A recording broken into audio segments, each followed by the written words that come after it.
A Message to Garcia by Otto Oldenburg.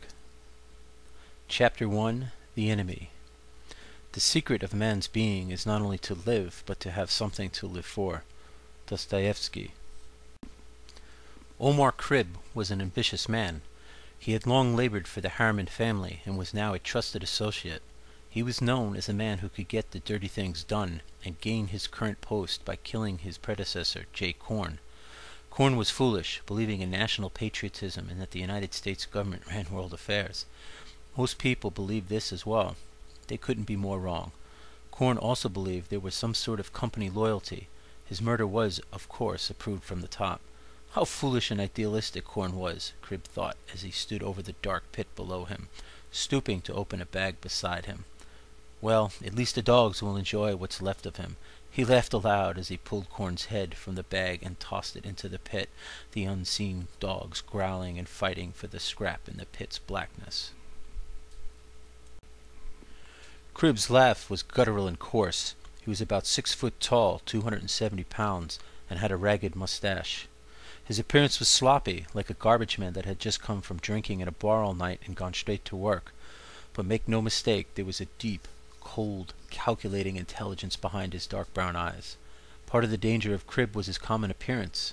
However, anyone having been in his presence will tell you they could feel his malevolence. You knew you were in the presence of pure malice. Such is the man. He mused at killing Korn, reveling in the act itself. Cribb had snuck up on him in his upscale northern Bergen County, New Jersey home. He'd waited for Korn and his wife to come home late that night from a company party. They were a little drunk, so the advantage was his. Korn's wife came into the bedroom first. Unseen, he struck her from behind, knocking her unconscious, quickly following up with an injection to immobilize her. She could not wake up until tomorrow. He did the same to Korn when he entered the room, except that his injection was a little bit different. He wanted Korn awake when he killed him. He dragged the couple onto the bed and laid them next to each other, Korn's eyes fixed on Cribb, paralyzed and unable to speak. Korn knew Cribb well. Cribb had worked for him for a few years and knew that this day would come. Cribb was dressed in a Tyvek moonsuit and rubber gloves to make sure none of his own DNA was left behind as evidence.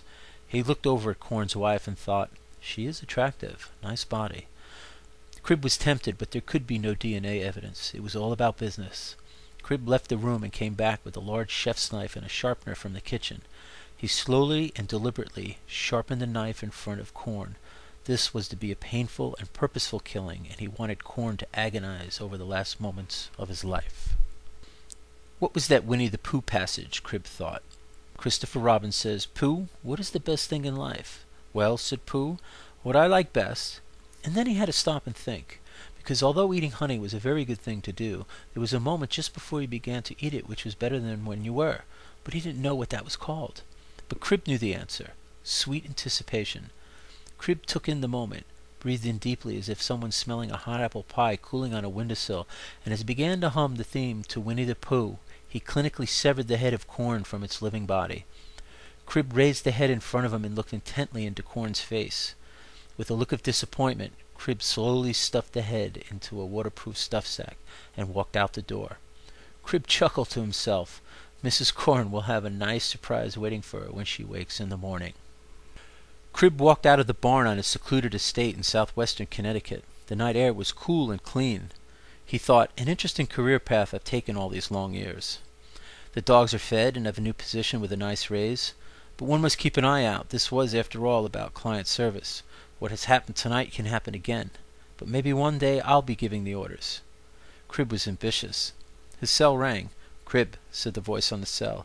"Yes, sir," he said in a deep, passive voice. "Come to the office. We've got something for you."